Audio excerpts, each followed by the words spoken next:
Thanks for tuning in to another episode of Amazing Kitchen. Today is very special because it is the Resurrection Week or Easter weekend or Good Friday weekend, depending on how you like to call it. But I'll be showing you how to make a very ancient recipe dated back probably 2,000 years ago, as well as the story of ICHTHUS and how it's related to this recipe. So if you like the sound of that, stay tuned and let's get into it. But first of all, let's get into cooking. Then we'll talk about the story at the end. Okay, let's go.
Okay, great.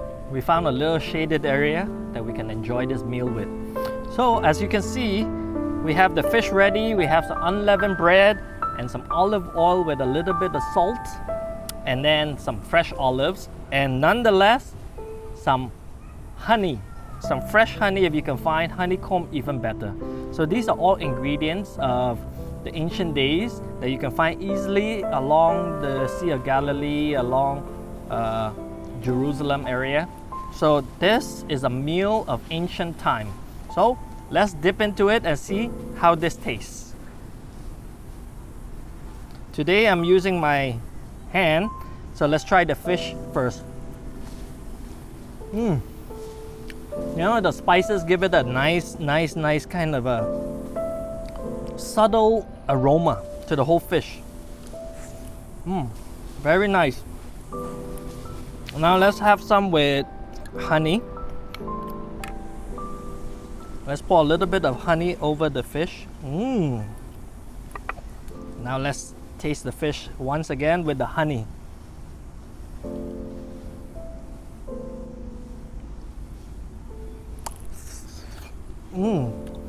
The sweet honey and the spices balance out very nicely. Let's try with some unleavened bread. Let's put it over our bread. Hopefully I don't tip this over. All right, and dip it in a little oil.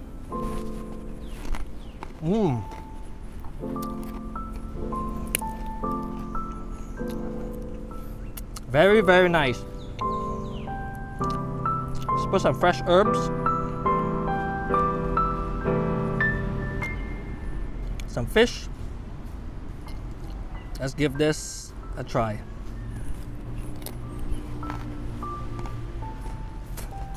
The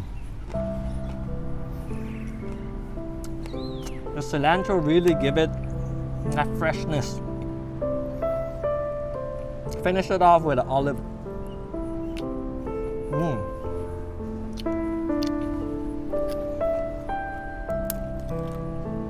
You've never had a meal like this,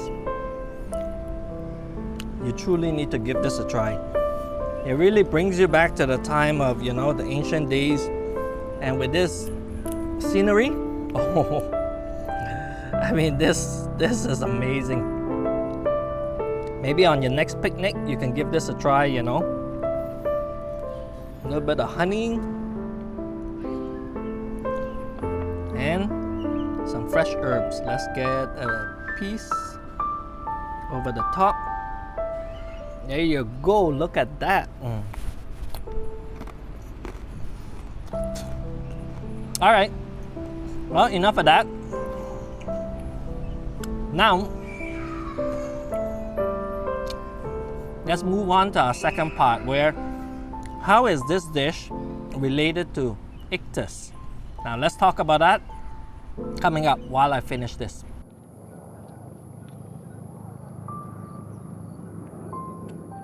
So today we're in this beautiful scenery with the sea behind me, just like Jesus in the time of Galilee.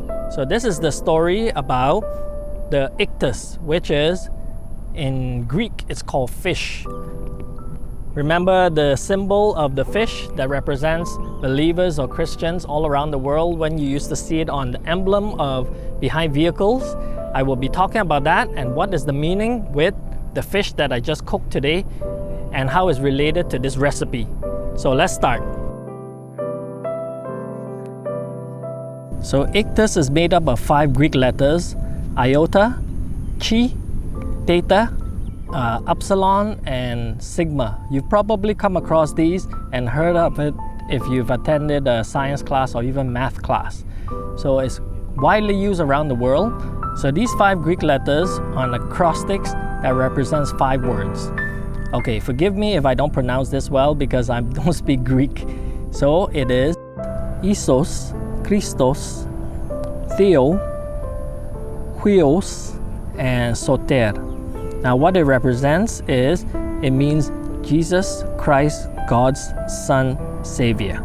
The early followers of Christ were persecuted heavily in the Roman Empire. So they use this acrostics, ICHTHUS, to represent that they're Christians. In the first, maybe 2nd century, use this acrostics to represent their secret code.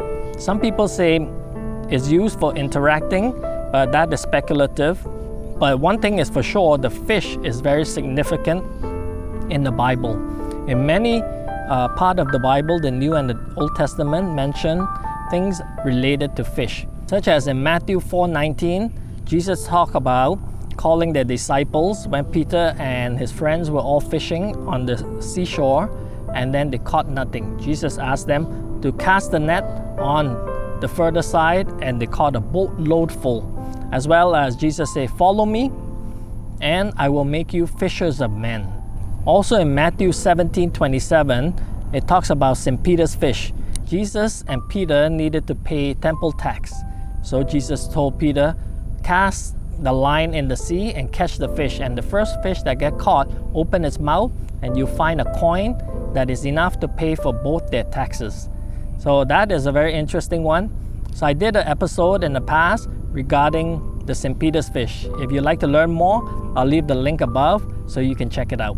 Another account is Matthew 14:13-27, where Jesus fed the 5,000 with 5 loaves and 2 fishes, where with very limited supply, he was able to make abundant supply of it to feed more than 5,000 people. So there are many accounts, even in the Old Testament, where Jonah was swallowed up by a whale because Jesus asked him, or God asked him, to go to Nineveh, and he defied God's command. Then he was swallowed by a big fish. He was stuck in the belly for 3 nights and 3 days, just like in Mark 9:31 and 1 Corinthians 15-31, I think. It talks about where the Son of Man was dead for 3 days and rose again on the 3rd day. So that is in reference with Jonah's story. So, I mean, in many accounts you see that fish is very significant in the Bible, right? And this happened all across the Bible in many other accounts. But most importantly is that because the early Christians were persecuted heavily by the Romans, that's why, because they believe in Christ, they were persecuted. And because of that, they needed to operate in secrecy. So using the ICHTHUS, which represents fish, which is very common in the days, but it means a lot more for Christians. So as the acrostics, you see what it means, and when they meet, they draw symbols on the dirt. Some people say, I mean, this is speculative, but they say they draw symbols on the dirt in the shape of a fish to represent that they're on the same side and they're believers. So as I say, early followers of Christ were persecuted heavily by the Roman soldiers and the government because they didn't like Jesus. And Jesus even said in Mark 13:13, "And you will be hated by all for my name's sake, but the one who endures to the end will be saved." So Jesus already knew that anyone who follows him will be hated upon. So the persecution would have come, and he told his disciples ahead of time, it is not them that the people hate. The people hate Jesus, and they didn't like the idea that people were following Jesus, and anyone that was following Jesus were persecuted at the time. They were either killed or martyred. So at the time, Christians had to practice and meet underground and secretively. That's why the ICHTHUS symbol, which is the Jesus fish, is coined after. With the ICHTHUS symbol of fish, what it represents, and the 5 words in Greek, and it forms out the word Jesus Christ, God, Son, Savior. I thought this story was very interesting because it ties into the time now is the Resurrection Week, which is Good Friday, Easter, where everyone celebrates the death and resurrection of Christ.